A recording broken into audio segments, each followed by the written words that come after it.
O presidente Lula dizendo que vai resolver esse assunto de qualquer forma, ou pelo Legislativo ou pelo Judiciário, pode ser que seja agora pelo Supremo Tribunal Federal, então pela via do Judiciário. O presidente Lula está com afinco nessa proposta.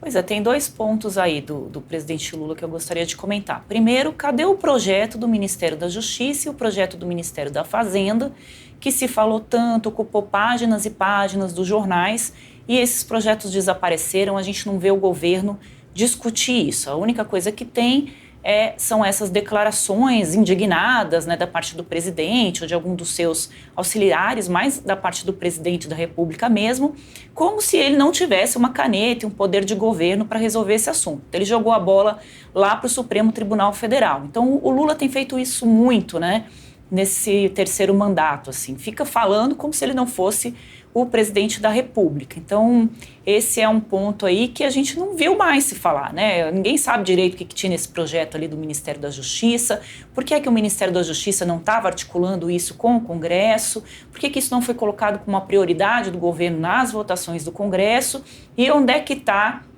o projeto ali do Ministério da Fazenda, sendo que o número 2 do Ministério da Fazenda trabalhava antes de ir para o Ministério da Fazenda no Facebook, e também a pessoa escalada pelo ministro da Fazenda para participar das discussões das Big Techs, adivinha onde é que ele trabalhava? Ele também trabalhava lá para o Mark Zuckerberg. Então tá cheio de gente ali das Big Techs infiltradas dentro do governo. Inclusive essa pessoa aí que o governo colocou, né, que participa de todas as discussões de Big Tech, meses antes, dias antes dele entrar no governo, ele frequentava o Ministério da Fazenda para defender a posição das Big Techs. Então é uma questão, isso sim, né, de se indignar. O outro ponto é que sim, o gabinete do ódio existia ali no governo Bolsonaro, todo mundo viu no que deu esse gabinete do ódio.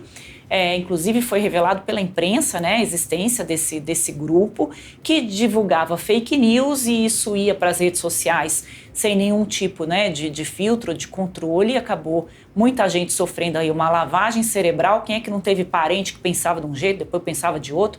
Tamanha, né, o assédio que teve ali das redes sociais, a disseminação dessas desinformações. Agora, isso não quer dizer que a esquerda também não tem o seu gabinete do ódio, nem o governo do presidente Lula. Também tem ali um gabinete do ódio, eles até dão um outro nome lá para o gabinete deles, que eu me esqueci agora, mas também tem grupos de disseminação de notícias falsas. Então isso não é, né, um privilégio da direita, não. Tem dos dois lados, isso acontece muito. E cada um, lembra que na campanha eleitoral, inclusive o Janones, né, escreveu um livro, e foi ele quem ajudou ali na questão das redes sociais, dizendo que usava os mesmos métodos, né, da mentira, da desinformação. Isso depois continuou no governo. E o terceiro ponto é que o presidente Lula fala de boca cheia, né, que vai vir um representante da China para o Brasil que ele não sabe nem quem é, né, uma pessoa. Quem é uma pessoa? Ele vai vir conversar com o governo brasileiro sobre uma questão de regulamentação das redes. Uma pessoa, não vai vir lá alguém do gabinete lá do presidente, como assim, né? Manda lá qualquer um e vai conversar com o ministro da propaganda do governo brasileiro, que é o Sidônio. Ele não vai conversar, né, com o ministro da Justiça, ou se reunir o Congresso para fazer um debate com relação a isso, ou com o próprio presidente da República, não, com o ministro da propaganda. Então, não consegui entender ainda o que o Sidônio, né, tem a ver com relação a isso. É uma coisa completamente descabida que o governo está fazendo, além de um país, né, democrático, negociar com um país que não tem a democracia e que também coloca ali a censura como, né, a sua principal base ali, que é a China. Então o governo está perdido nessa história. Acho que o nosso advogado falou um ponto importante, que é o Marco Civil da Internet, que realmente é considerada como um marco mesmo, usando aqui a mesma palavra, que o Brasil fez para a questão das redes sociais. Ele está desatualizado, né? Porque a tecnologia, né? Se você dormiu, no outro dia você acorda, já tem uma coisa diferente, você se perde. Então você precisa atualizar. O Congresso foi misturar ares com bugalhos, colocou inteligência artificial ali, depois colocou outras questões. Isso causou muita polêmica, porque voltando, né?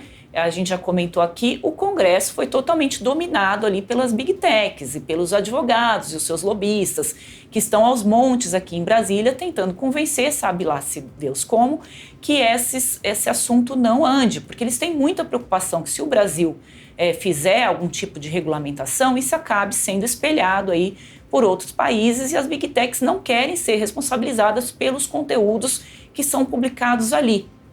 E o entendimento, né, de grande parte aqui do país é que elas devem ser sim responsabilizadas. Então, o Lula faz um discurso enviesado, um discurso ideológico, como se fossem a regulamentação seria necessária, porque você tem que brecar a direita, quando não é bem, né, esse discurso. De novo, a gente está comentando aqui isso, né, em todos os nossos comentários isso acaba voltando. Isso não é um discurso que deveria ser ideológico, é um discurso que deve interessar a todo o país, porque isso pauta aí a vida de todo mundo. E só para concluir, assim, já abstendi bastante, mas eu acho que é um momento importante, sabe, Neila, para a gente lembrar as pessoas que político não brota em Brasília, né? As pessoas são eleitas, então quando você vai decidir o seu deputado, o seu senador, o seu presidente da República, é preciso prestar atenção no que eles estão prometendo, quais são as plataformas de campanha, tentar estudar, né, o passado dessa pessoa, o que ela já fez, o que ela defende, acompanhar as redes dessas pessoas, porque essas pessoas que estão aqui não são pessoas que surgiram do nada, elas foram eleitas. Então, se elas agora estão abdicando, sendo omissas no papel de regulamentar as redes sociais, que se cobre isso nas eleições do ano que vem, né? Todo mundo precisa observar isso, porque o Brasil ainda acontece muito, da pessoa vai votar, ela pega um santinho lá na rua e ali ela decide em quem ela vai votar. Então, é preciso também que a gente estimule, né, essa educação política no país, para que as pessoas também tenham responsabilidade na hora de depositar os seus votos, porque tudo que a gente fala aqui em Brasília, acho que esse vai ser um compromisso meu, né, aqui no Metrópolis, é tentar levar para as pessoas, né, o que está se discutindo aqui, o quanto que isso interfere diretamente na vida delas, porque às vezes a gente fala das coisas, isso desconecta um pouco, né, como se a gente tivesse aqui, política é um assunto chato, as pessoas costumam dizer em pesquisas, né, que quando vão falar de política, elas ficam chateadas, amarguradas, e às vezes é muito pesado mesmo o assunto da política, mas a gente tem que lembrar que tudo que acontece na política interfere diretamente na vida de cada um de nós. Então é importante acompanhar a política, acompanhar o nosso noticiário aqui, porque isso também vai te dar uma capacidade maior de tirar suas próprias conclusões, porque, né, fechando aqui esse ciclo, cada um é responsável pelo que a gente está assistindo hoje no país.